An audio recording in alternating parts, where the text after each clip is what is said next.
Assalamualaikum warahmatullahi wabarakatuh. Innal hamdalillah nahmaduhu wa nasta'inuhu wa nastaghfiruh wa na'udzu billahi min syururi anfusina wa min sayyiati a'malina. Man yahdihillahu fala mudhillalah wa man yudlil fala hadiyalah. Ashhadu an la ilaha illallah wahdahu la syarikalah wa ashhadu anna Muhammadan abduhu wa rasuluh. Ya ayyuhalladzina amanu taqullaha haqqa tuqatih wa la tamutunna illa wa antum muslimun. Ya ayyuhan nasu taqu rabbakumul ladzi khalaqakum min nafsin wahidah wa khalaqa minha zawjaha wa batha minhuma rijalan katsiran wa nisaa wattaqullaha alladzi tasaaluna bihi wal arham innallaha kana 'alaikum raqiba. Ya ayyuhalladzina amanu taqullaha wa qulu qawlan sadida yuslih lakum a'malakum wa yaghfir lakum dhunubakum wa man yuti'illaha wa rasulahu faqad faza fawzan 'azima. Amma ba'd, fa inna asdaqal hadithi kitabullah wa khairal hadi hadi Muhammadin sallallahu alaihi wasallam wa syarrul umuri muhdatsatuha wa kullu muhdatsatin bid'ah wa kullu bid'atin dhalalah wa kullu dhalalatin finnar. Ma'asal muslimin, ikhwani fillah wa akhwati, bapak-bapak, ibu-ibu, saudara-saudariku rahimani wa rahimakumullah. Alhamdulillah, segala puji bagi Allah Subhanahu wa taala yang mempertemukan kita kembali dalam kajian kitab Al-Aqidah Al-Wasithiyah oleh Syekhul Islam Ibnu Taimiyah rahimahullah dengan syarah atau penjelasan Asy-Syaikh Shalih bin Fauzan Al-Fauzan hafizallahu taala. Kita kemarin sampai pembahasan tentang konsekuensi asyhadu anna Muhammadan Rasulullah. Betul enggak? Siapa yang masih ingat 4 poin konsekuensi ucapan asyhadu anna Muhammadar Rasulullah? Nah, sekedar murajaah. Yang pertama apa? Ini sudah sering tasdiquhu fima akhbara, membenarkan semua kabar berita dari Rasulullah SAW.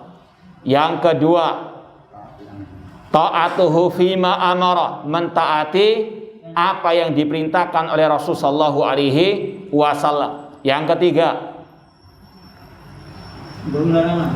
menjauhi larangan Rasul, atau bahasa Arabnya ijtinabu ma naha anhu wa zajar, meninggalkan apa yang dilarang dan yang dicela oleh Rasulullah SAW.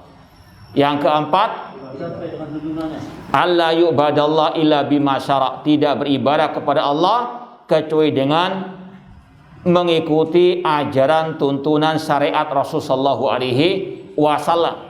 Ini harus antum pahami dan antum hafalkan. Ini berkaitan dengan kalimat syahadat wa anna Muhammadar Rasulullah. Yang pertama, sekali lagi ana ulangi, membenarkan semua kabar berita dari Rasulullah SAW. Ini sudah kita sampaikan penjelasannya. Kedua, mentaati Rasulullah SAW. Ini sudah kita sampaikan pada pertemuan yang lalu. Ucapan Imam Ahmad rahimahullah, ada berapa ayat dalam Al-Quran yang mewajibkan taat kepada Rasul? Siapa yang masih ingat? Iya, kurang lebih 33 ayat Al-Quran yang memerintahkan untuk kita mentaati Rasulullah SAW. Dan ada 3 bentuk 33 ayat tersebut. Apa bentuk redaksi ayatnya? Yang pertama, perintah langsung, ati Allah wa atiu Rasul. Ada kata perintah ati Rasul. Redaksi yang kedua bentuknya apa? Pujian dan keutamaan. Wa mayyuti'ir rasulah faqad ata Allah. Barang siapa mentaati Rasul, maka dia mentaati Allah. Qul in kuntum tuhibbunallah fattabi'uni yuhibbukumullah. Ini menggabungkan dua redaksi ayat ini. Redaksi perintah, ittabi'uni, ikutilah aku, kata Allah. Kemudian yuhibbukumullah, Allah pasti mencintai kalian. Pujian dan keutamaan bagi yang mentaati Rasul SAW. Kemudian yang ketiga redaksinya apa? Ancaman dan sanksi bagi yang menyimpang, menyelisih, memaksiati Rasul SAW. Ini sudah kita sampaikan enggak contoh-contoh ayatnya? Yang ketiga ini. Hah? Lupa. Apa-apa yang penting jujur ya. Ya. Dalam surat An-Nisa 14 Allah mengatakan wa may ya'sillaha wa rasulahu wa yata'adda hududahu yudkhilhu nara. Barang siapa memaksiati Allah dan Rasul dan melampaui batasan Allah dan Rasul, maka Allah masukkan dia ke neraka Jahannam. Demikian pula surat An-Nisa 115. Wa may yushaqiqir rasula min ba'di ma tabayyana lahul huda wa yattabi' ghaira sabil mu'minin nuwallihi ma tawalla wa nuslihi jahannam wa sa'at masira. Barang siapa menyelisih Rasul setelah jelas kebenaran baginya dan dia menyelisih jalannya para sahabat, kami palingkan kemana dia berpaling dan kami masukkan dia ke neraka Jahannam, dan Jahannam saja jelek tempat kembali. Ayat ini ancaman terutama bagi yang telah jelas kebenaran, menyimpang dari kebenaran yang sudah dia ketahui. Semakin menyimpang, semakin Allah jauhkan dari al-Islam. Falamma zaghu azaghallahu qulubahum. Ketika mereka telah menyimpang, semakin Allah jauhkan dari kebenaran. Naudzubillahi min dzalik.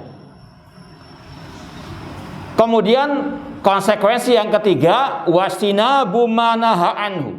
Kata Syekh Shalih bin Fauzan, di antara konsekuensi asyhadu anna Muhammadar Rasulullah, meninggalkan apa yang dilarang oleh Rasulullah sallallahu alaihi wasallam.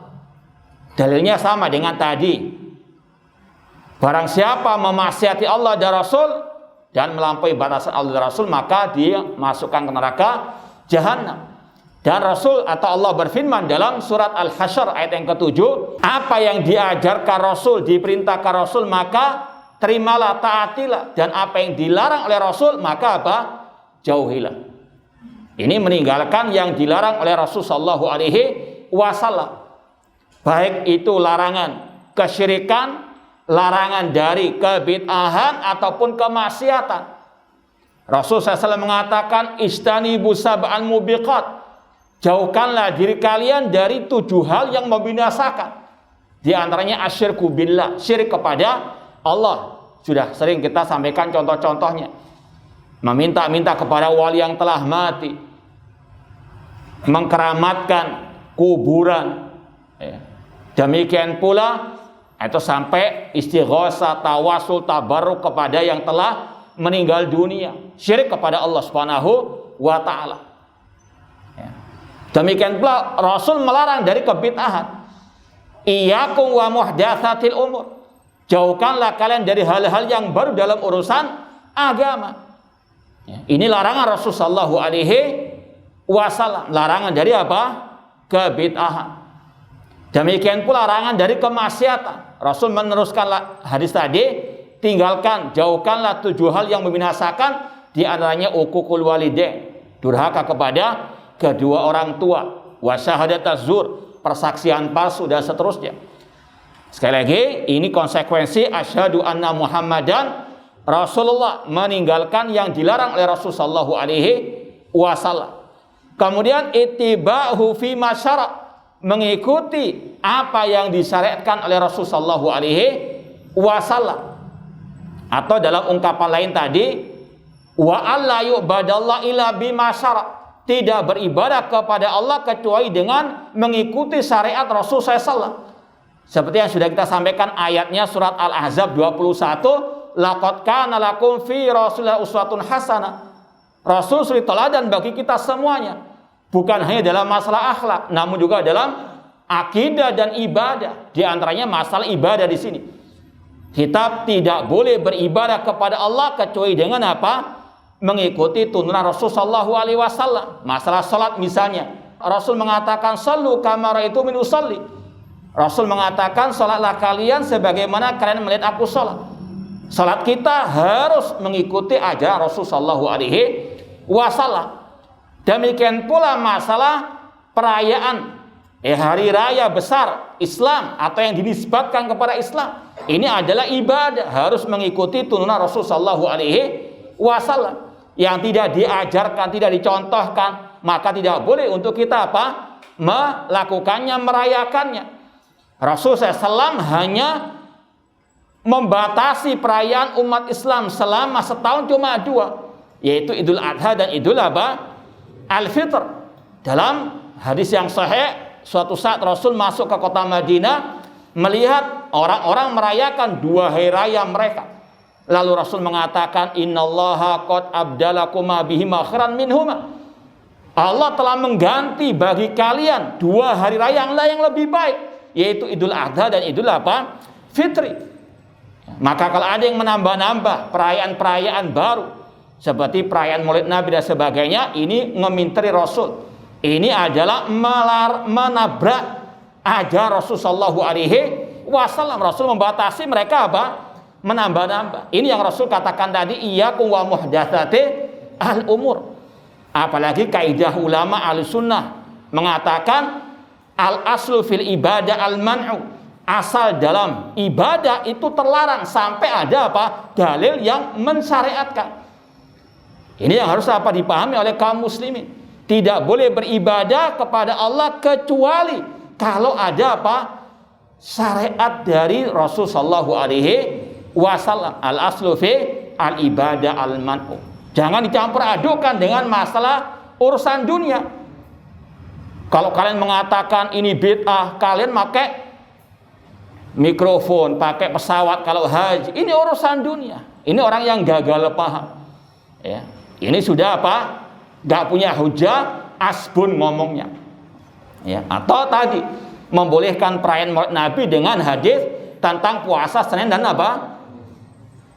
itu sudah yang punya hati nurani, akal yang sehat, fitrah yang salimah pasti membantah. Beda ini puasa kok, mereka sedang makan-makan. Hadisnya tentang puasa Senin Kamis, mereka jadikan dalil untuk perayaan Maulid setiap setahun sekali. Kalau kalian mengambil hadis ini, amalkan puasa Senin Kamis, bukan perayaan setahun sekali. Ini puasa, kalian makan. Ini ya kias ma'al farik, sangat jauh sekali. Apalagi Rasul SAW yang tahu sendiri hadis tersebut, para sahabat yang paling tahu hadis tersebut, dan mereka tidak merayakanlah.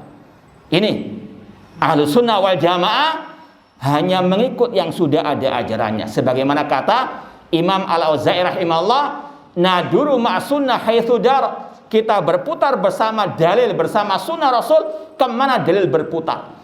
Dan kata para ulama, sunnah Rasul ada 2 macam, sunnah fi'liyah dan sunnah tarkiyah. Sunnah fi'liyah apa yang dilakukan Rasul SAW sebagai bentuk ibadah kepada Allah, kita ikuti, kita berusaha mencontohnya. Ada pula sunnah tarkiyah yang ditinggalkan oleh Rasul dalam rangka beribadah kepada Allah. Dalilnya kisah 3 orang yang pernah datang kepada istri-istri Rasul, bertanya tentang ibadahnya Rasul. Ketika mereka diberitahu tentang ibadahnya Rasul, taqaluha, mereka merasa ibadahnya Rasul masih kurang. Namun mereka husnudzon, ya, karena Rasul sudah diampuni dosa yang telah lalu dan akan datang. Adapun ana, kata salah seorang dari mereka, aku akan sholat malam, tidak akan tidur malam. Wa asum wala uftir, aku akan puasa terus dan tidak akan berbuka. Wal atazawwaju nisa, yang ketiga mengatakan aku tidak mau menikahi perempuan-perempuan. Rasul ketika mendengarkan ucapan orang itu, apakah Rasul diam? Rasul biarkan? Tidak. Ini menyelisihi ajaran Rasul. Ini menyimpang dari ajaran Rasul, dibantah oleh Rasul, diluruskan oleh Rasul sallallahu alaihi wasallam. Ya. Bukan dengan alasan ukhuwah Islamiyah kemudian diam summum bukmun umyun seperti berhala, naudzubillah min dzalik. Ini sekali lagi ajaran Rasul. Ketika Rasul mendapati kemungkaran tersebut, Rasul langsung menegur, langsung Rasul bantah. Ama ana fa usalli wa arqud. Adapun aku, kata Rasul, aku sholat malam, aku juga tidur malam. Asumu wa aftir, aku puasa, aku juga berbuka. Wa atazawwaju nisa, aku juga menikahi perempuan-perempuan. Man raghiba an sunnati falaysa minni, barang siapa tidak suka dengan sunnahku, dia bukan dari apa? Golonganku. Kenapa Rasul mengatakan demikian? Karena orang itu melanggar sunnah tarkiyah. Rasul tinggalkan ucapan mereka, ataupun Rasul tidak melakukan sebagaimana perbuatan mereka. Itu sunnah tarkiyah, yaitu apa? Menambah-nambahi ibadah. Rasul tadi puasa dan juga berbuka. Tapi kata mereka, atau salah satu dari mereka, mau puasa terus panjang hari. Ini namanya apa? Menyelisihi sunnah tarkiyah. Rasul tidak puasa sehari penuh, tapi apa aja waktu berbuka puasa. Itu namanya sunnah apa? Tarkiyah, yang ditinggalkan Rasul. Puasa sehari penuh itu Rasul tinggalkan. Itu namanya sunnah apa? Tarkiyah. Kalau ada yang melakukannya, itu berarti apa? Man raghiba an sunnati falaysa minni. Sama dengan perayaan-perayaan tadi, Rasul nggak melayakan. Para sahabat juga demikian. Kalau mereka mengatakan cinta kepada Rasul, siapa yang lebih cinta kepada Rasul? Para sahabat atau maka mereka? Na'udzubillahi min dzalik. Ya. Ini sekali lagi yang harus kita pahami. Tidak boleh kita beribadah kepada Allah kecuali dengan mengikuti syariat Rasulullah SAW. Apalagi kalau kita bahas lebih lanjut, perayaan Maulid Nabi yang pertama kali merayakannya bukan sahabat, bukan tabi'in, bukan tabi'ut tabi'in, namun kelompok Syiah Batiniyah Al-Qaramitah, yang para ulama mengeluarkan mereka dari ahli Islam. Dan ini juga diakui oleh tokoh mereka. Yang merayakannya pertama kali adalah kelompok Syiah Batiniyah Al-Qaramitah, yang sejarah kekejiannya sudah masyhur insyaallah. Bagaimana mereka membantai kaum muslimin di kota Mekah, di Masjid Haram, membuang mayat-mayat jemaah haji di sumur Zamzam, mencongkel ataupun mengambil alih Hajar Aswad, dibawa ke negeri mereka pada waktu itu, Bani Fatimiyah. Intinya sekali lagi, itu ajaran mereka. Ya. Apakah kita mau mengikuti kelompok Syiah Qaramitah yang lebih kufur daripada Syiah Ar-Rafidhah? Na'udzubillahi min dzalik.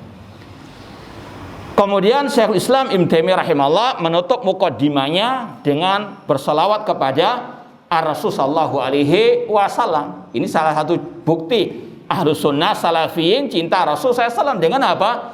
Bersalawat. Jangan dituduh apa? Nggak cinta Rasul, nggak mau salawat. Iya, kita nggak mau salawat yang bid'ah apalagi syirik. Kalau salawat yang apa? Syar'i, salawat Ibrahimiyah atau yang diajarkan Rasul SAW, maka kita apa?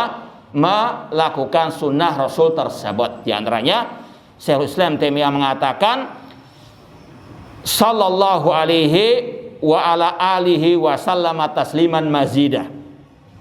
Kemudian dibahas oleh Syekh Shalih bin Fauzan, apa arti sallallahu alaihi, salawat Allah kepada ar-Rasul. Secara bahasa as-salah itu artinya doa, sebagaimana salat ya. Kata-kata salawat itu sama dengan as-salah, artinya doa, berdoa.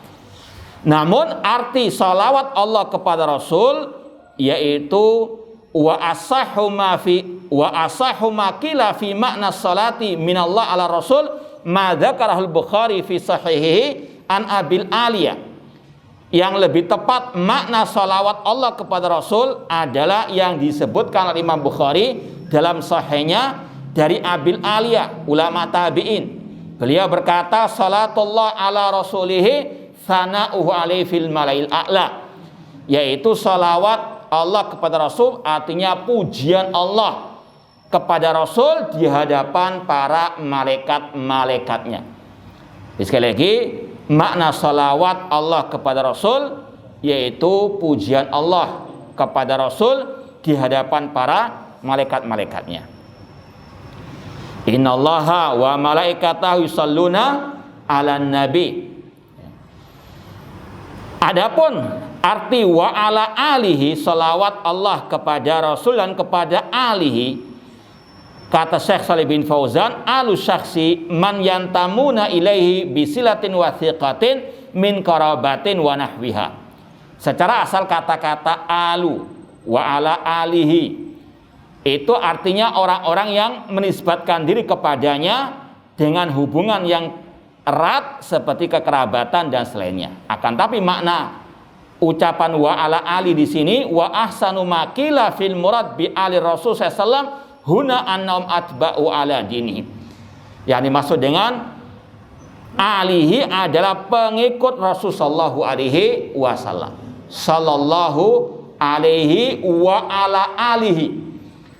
Itu alihi artinya pengikut beliau. Kemudian kalau ditambah wa ashabihi, itu para sahabat Rasul sallallahu alaihi wasallam. Lebih ditekankan lagi salawat Allah kepada Rasulnya, kepada pengikut Nabi dan kepada para sahabat Nabi sallallahu alaihi wasallam. Seperti dalam firman Allah, tatanazal malaikatu waruh, malaikat-malaikat turun dan juga malaikat apa? Jibril. Kenapa kok disebutkan dua-duanya padahal malaikat Jibril juga termasuk para malaikat? Itu ada kaidah khusus dalam bahasa Arab, atful khas alal am. Disebutkannya person yang khusus setelah yang umum menunjukkan akan kedudukan yang khusus tadi. Seperti tadi para malaikat turun bersama malaikat Jibril, padahal sudah cukup malaikat-malaikat itu sebagai perwakilan siapa?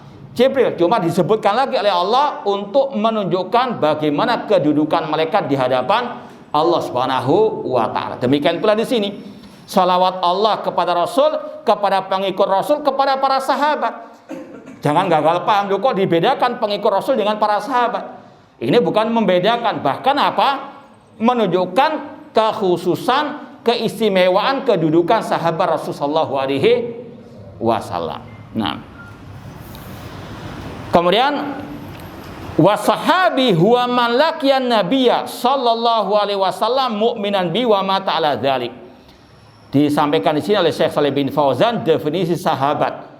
Inilah yang diucapkan, diikrarkan oleh para ulama Ahlussunnah wal Jamaah.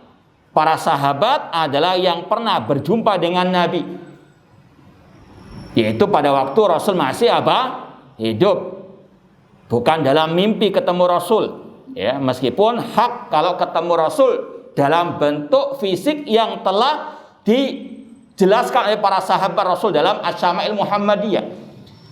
Rasul mengatakan man ra'ani fil manam faqad ra'ani fa inna syaitan la yatamatsalu bi. Kata Rasul, barang siapa melihatku dalam mimpi, betul-betul dia melihatku, karena setan tidak mungkin bisa apa? Menjelma seperti diriku.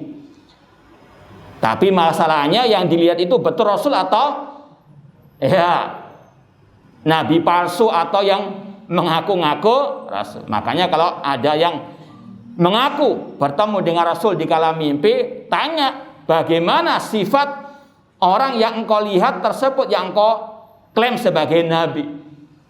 Kalau dia mengatakan kurus, gak berjenggot, ini bukan apa? Nabi Muhammad sallallahu alaihi wasallam.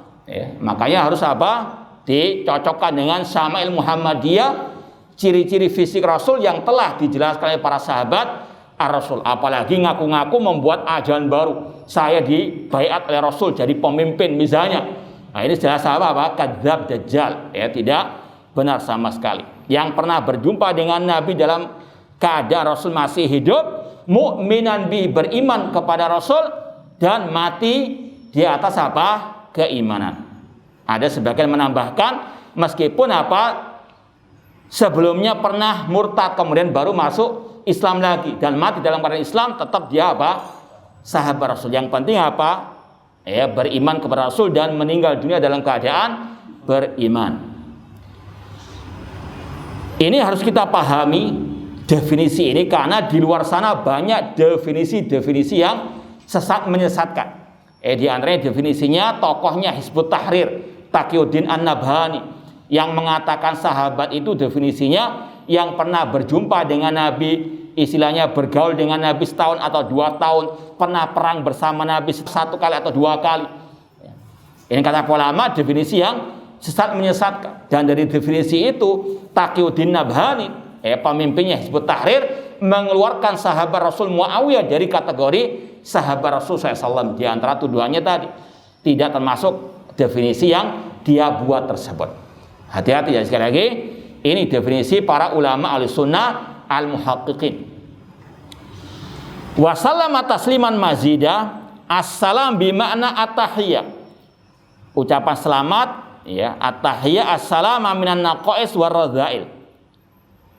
As-salama keselamatan, artinya kita mengucapkan sholawat dan salam. Salam kepada Rasul artinya semoga keselamatan atas Rasul, yaitu keselamatan dari kekurangan, aib dan seterusnya.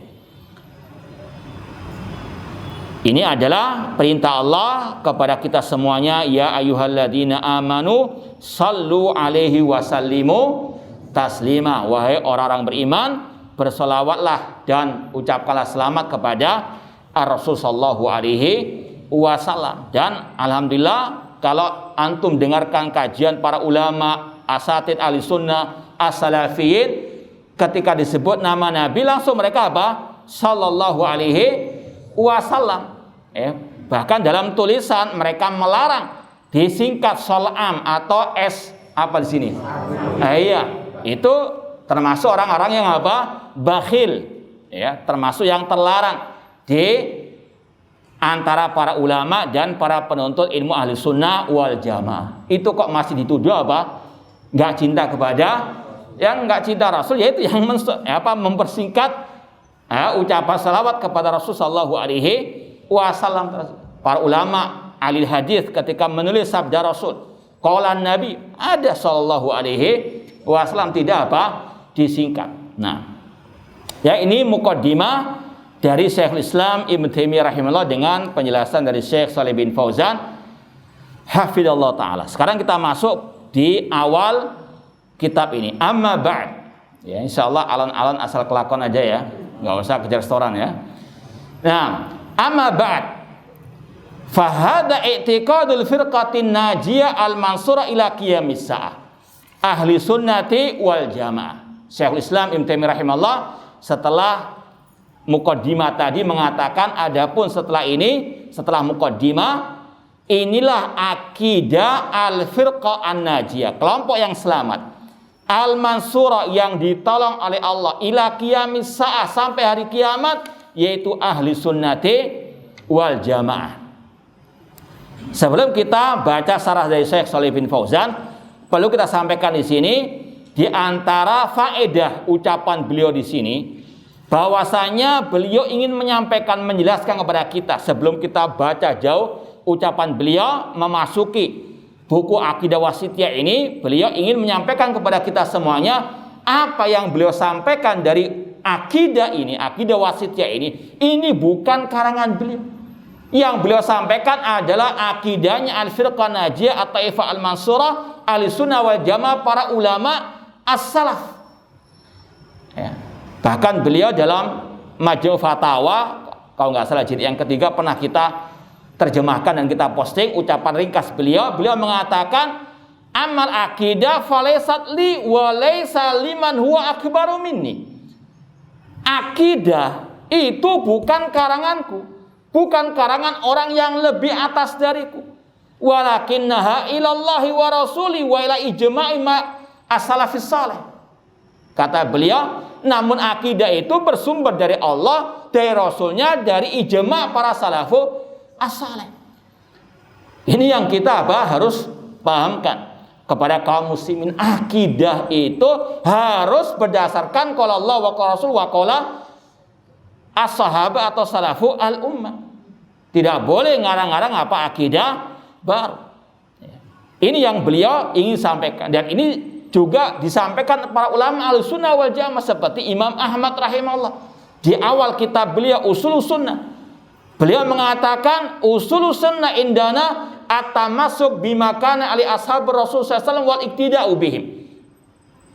Bahwasanya Ushulus Sunnah, prinsip-prinsip akidah al-sunnah, mengikuti jejak para sahabat Rasul sallallahu alaihi wasallam. Demikian pula Imam Al-Bukhari dalam akidah beliau yang dinukil oleh Imam Al-Lalikai dalam kitab beliau Syarh Ushul I'tiqad Ahlussunnah wal Jamaah, dan alhamdulillah sudah kita posting sejak bertahun-tahun yang lalu. Beliau mengatakan sebelum menyampaikan akidah-akidah beliau mengatakan lakitu aksan min alfi rajulin bil amsar minal ulama Aku pernah berguru dengan lebih dari 1.000 para ulama dari seluruh pelosok dunia. Beliau sebutkan dari Hijaz, Syam dan sebagainya.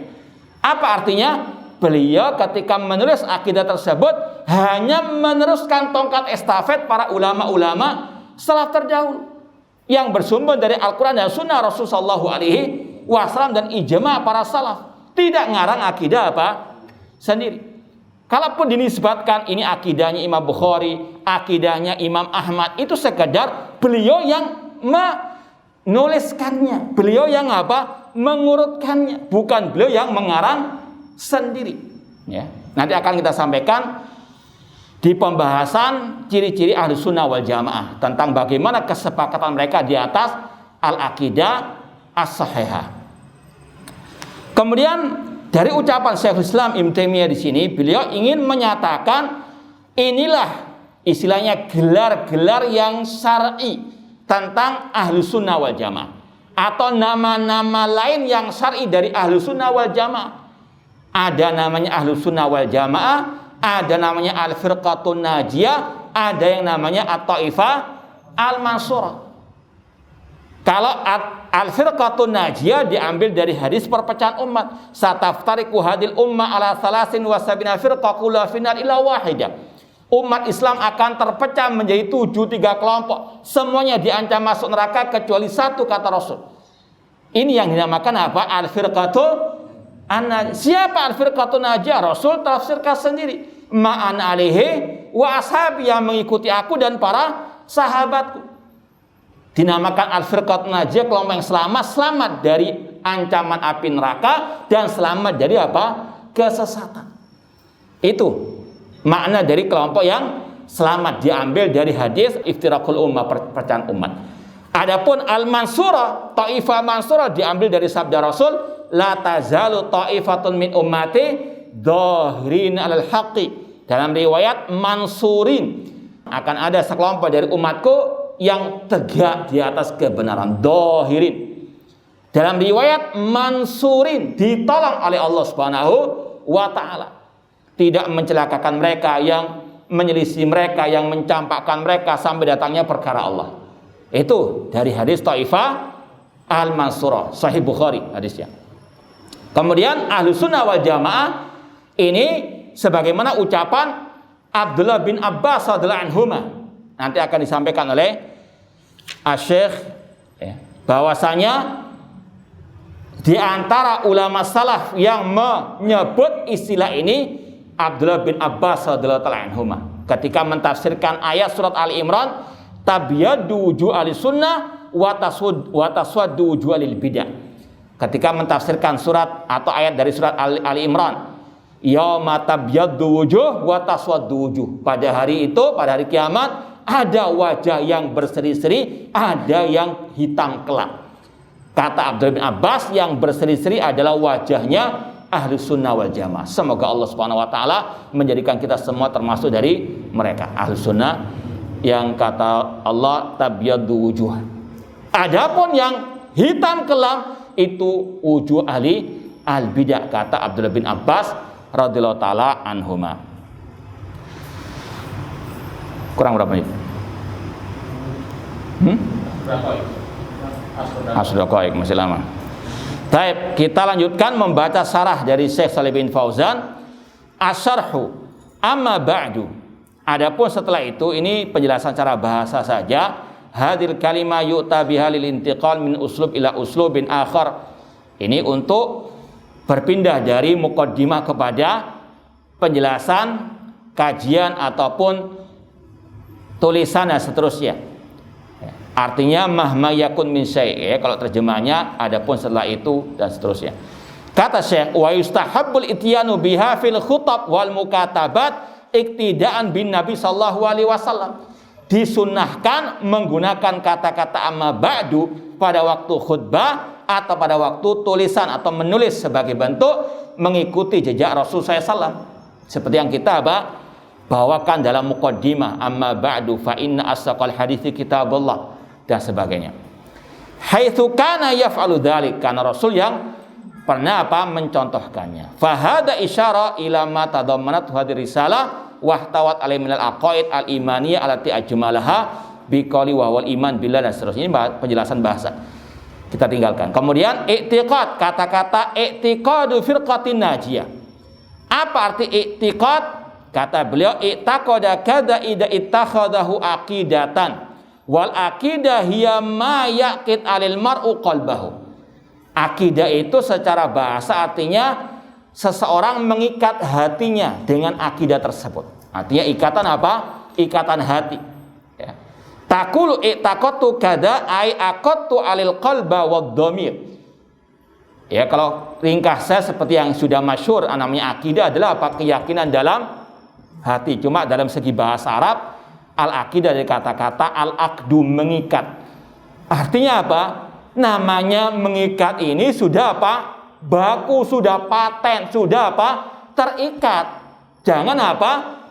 Dirubah-rubah. Sudah paten akidah itu. Sudah baku. Wa asluhu ma'khudun min aqdil habal idza rabatau dan seterusnya. Intinya sekali lagi al-aqidah ikatan hati. Adapun al-firqah artinya at-taifah wal jama'ah najiyah alati salimat minal halak wasyurur fid dunya wal akhirah wa hasrat ala sa'adah. Dinamakan al-firqatun najiyah karena mereka itu selamat dari kebinasaan dan kejelekan di dunia maupun di akhirat. Selamat di dunia dari syubhat, dari kesesatan karena berpegang teguh dengan akidah Rasul, akidah para sahabat Rasul, dan di akhirat akan apa? Meraih kebahagiaan di surga Allah Subhanahu wa taala, diselamatkan dari api neraka. Ini makna al-firqah an-najiyah. Wa hadzal wasfu ma'khudun min qaulihi sallallahu alaihi wasallam la tazalu ta'ifatun min ummati 'alal haqqi mansuratan.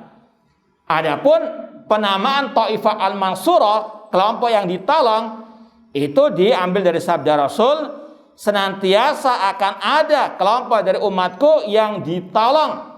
Ya. Ini yang sudah pernah kita sampaikan dari ucapan Imam Ibnu Qayyim rahimahullah, al-haqqu mansurun wa mumtahanun. Namanya kebenaran itu pasti ditolong oleh Allah, karena Allah sendiri yang berjanji, intan surallaha yang surkum wa tsabbit aqdamakum. Jika kalian menolong agama Allah, Allah pasti menolong kalian. Meskipun kata beliau wa mumtahan, pasti ada apa? Ujian dulu. Sebagaimana Rasul awal dakwah tauhid diganggu, dicaci maki dan sebagainya. Namun apa yang beliau dapatkan di akhir? Wal akibatul muttaqin, fathu Mekah. Pasti namanya kebenaran pasti akan ditolong, meskipun terkadang lewat apa? Ujian terlebih dahulu. Al-haqqu mansurun wa mumtahan.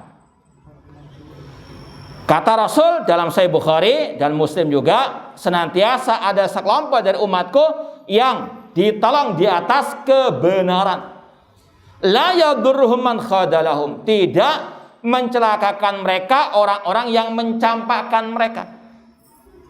Sudah kita pernah sampaikan pada kajian yang lalu dalam penjelasan Badal Islam Mughariban, di antara makna khadalahum yaitu ada orang-orang yang dekat yang mencampakkan Taifah Mansurah tersebut. Tahu kalau fulan itu di atas kebenaran, di atas akidah sahihah. Cuma kalau dia ini mau aman harus apa? Sumun bukmun, ya. Bahkan apa? Harus apa? Ikut-ikutan yang mencelah. Oh, ini terlalu keras, terlalu kasar, gak berakhlak. Naudzubillahi min dzalik. Suka memutar-balikan fakta. Itu di antara kata para masyayikh arti man khadalahum, orang yang terdekat juga ikut apa? Mencampakkan, tidak mau mengikuti kebenaran, tidak mau menyuarakan kebenaran, mau aman, ya. Ini sekali lagi, la yadurruhum man khadalahum hatta ya'ti amrullah, sampai datangnya perkara Allah, yaitu Anda akan disampaikan, ya, kata beliau al-mansurah ay al-muayyada ala man khalafaha.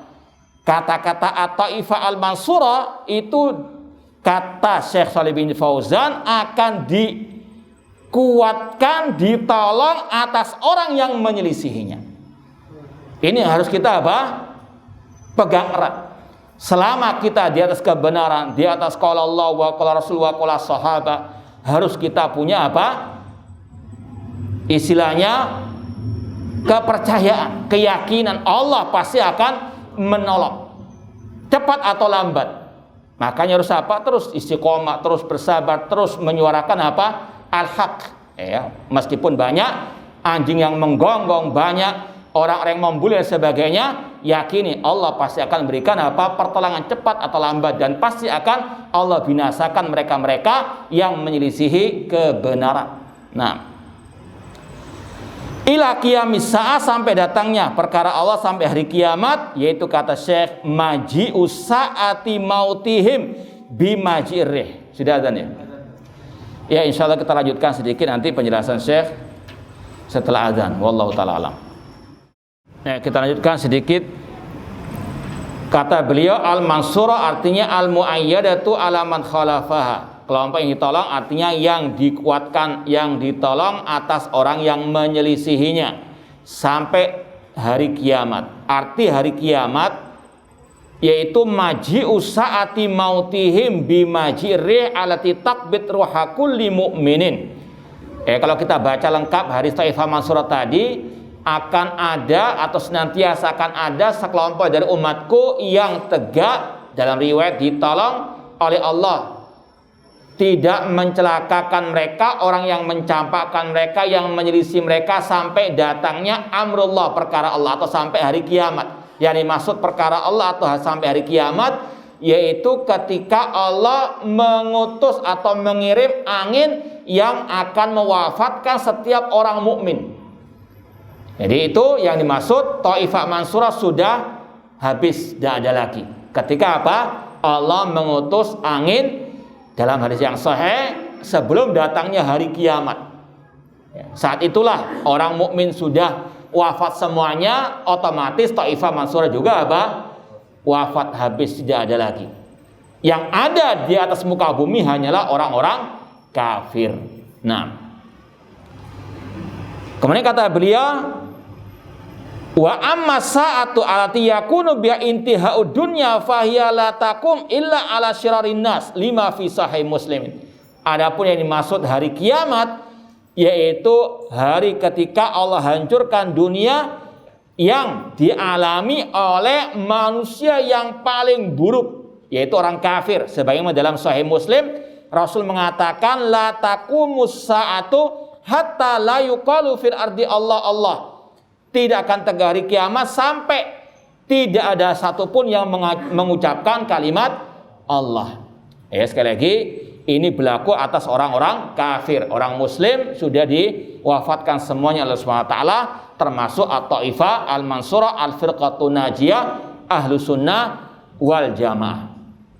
Kemudian kata beliau, warawal Imam Al-Hakim min hadisi Abdullah bin Amr radhiyallahu anhuma wa fihi wa yab'asullahu rihan rihuha rihul miski wa masuha masul al-hariri fala tatruk ahadan fi qalbi mithqala dzarratin min iman illa qabadathu. Dalam hadis riwayat Imam Al-Hakim dari hadis Abdullah bin Amr radhiyallahu anhuma, Rasul bersabda, Allah mengutus angin yang baunya seperti minyak kasturi dan sentuhannya seperti sentuhan kain sutra. Tidaklah angin itu menyentuh seseorang yang hatinya ada sebesar biji sawi keimanan, kecuali akan apa? Mewafatkannya. Summa yabqa syirarun nas fa alaihim taqumus saah. Pada saat itulah hari kiamat akan Allah timpakan kepada orang-orang yang paling jahat, buruk, jelek di atas muka bumi ini, yaitu orang-orang kafir. Wallahu ta'ala alam. Insyaallah akan kita lanjutkan pada pertemuan yang akan datang.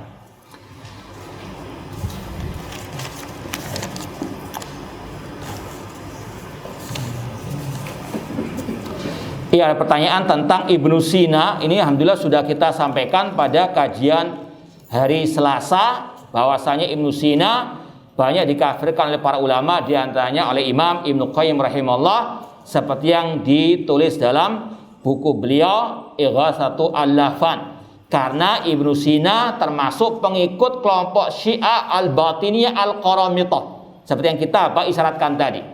Kemudian juga termasuk kelompok filsafat yang ekstrim, Dia meyakini alam semesta itu ada dengan sendirinya. Artinya apa? Mengingkari Allah sebagai Al-Khaliq. Ini lebih kufur, lebih syirik daripada Abu Jahal CS, ya.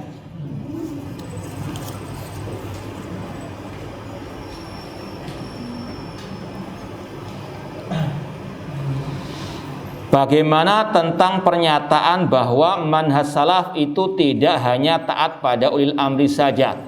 Ini kadang ada orang-orang yang ucapannya seperti ahli kalam. Kalimatu haqqin urida bihal batil. Ucapan yang hak tapi maknanya batil. Ya, ada orang yang mengungkapkan seperti ini tujuannya untuk menyinyiri orang-orang yang suka menyeru kepada akidah Ahlussunnah wajibnya taat kepada pemimpin kaum muslimin, atau untuk menutupi kesesatan anak buahnya yang sesat dalam masalah pemimpin kaum muslimin. Ya, suatu saat ada seseorang yang mencaci maki pemimpin kaum muslimin. Kemudian ketika dibantah, ya, orang yang membelanya mengatakan masa akidah cuma masalah pemimpin kaum muslimin. Ini orang yang mengatakannya istilahnya. Gak ada kita membahas hanya ulil amri saja. Apakah seperti itu antum? Ya, lihat kita demikian. Ini akidah semua kita sampaikan. Cuma ketika ada yang sesat dalam masalah taat kepada pemimpin, kita bantah dalam masalah itu, atau dia mencaci maki pemimpin. Paham? Ya. Dan juga ada ketika kita membantah, nanti akan kita sampaikan lagi suatu saat.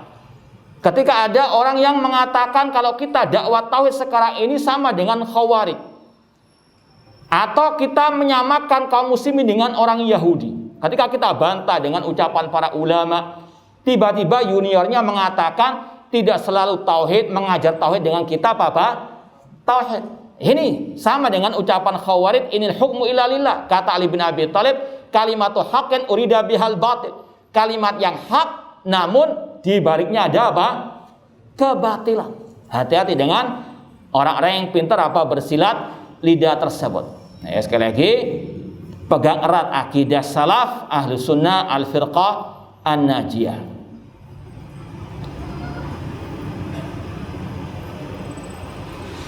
Ya, masalah rekreasi urusan mubah. Antum alam bi umuri dunyakum. Al aslu fil asya al ibaha. Ini lawannya dari kaidah tadi. Kalau dalam urusan ibadah, al aslu fil ibadah al man'u. Asal ibadah itu terlarang sampai ada dalil yang mensyariatkan. Adapun urusan dunia, Rasul mengatakan antum a'lamu bi umuri dunyakum. Kalian lebih tahu tentang urusan dunia kalian. Artinya apa? Urusan dunia asalnya mubah, kecuali kalau ada dalil yang melarangnya. Apakah hukum berdakwah namun kita belum mengamalkan apa yang kita dakwakan? Yang terbaik al-ilmu wal amal wa ad-da'wa wa sabr alal adha, sebagaimana kata Syekhul Islam Muhammad bin Abdul Wahhab dalam kitab Al-Usul Ats-Tsalatsa. Namun kata Syekh Utsaimin di antaranya, seandainya kita masih belum bisa mengamalkannya, kemudian kita mendakwakannya, kita akan dapat satu pahala, satu dosa. Daripada kita nggak mengamalkan, nggak mendakwakan, dapat dua dosa. Mana yang lebih baik? Mana yang lebih baik? Mengamalkan dan mendakwakan, yaitu. Adapun masalah dakwah fikul waqi' maksudnya adalah menyeru orang untuk membaca koran, membaca berita-berita umum, meninggalkan talabul ilmi, meninggalkan qala Allah wa qala Rasul wa qala as-sahabah, membaca apa makar-makar Yahudi sekarang, apa makar-makar orang-orang kafir dan sebagainya. Ini namanya dakwah fikil waqi', sebagaimana kelompok Ikhwan Muslimin, kelompok Harokah, mereka lebih suka fikul waqi' tadi. Fikih koran. Ya, naudzubillah min dalik. Ini banyak seperti itu. Orang-orang yang hanya menyeru umat kepada fikul al-waqi'. Fikul waqi' artinya fakta di lapangan. Tidak menyeru umat kepada Al-Quran dan Sunnah dengan pemahaman para salafu as-saleh. Kajian-kajiannya berita-berita. Kayak koran sudah. Naudzubillah min dzalik. Ya, mungkin ini yang bisa kita sampaikan, mudah-mudahan bermanfaat. Kurang lebihnya mohon maaf. Aqulu qouli hadza wa akhiru da'wana anil hamdulillahi rabbil alamin. Wassalamualaikum warahmatullahi wabarakatuh.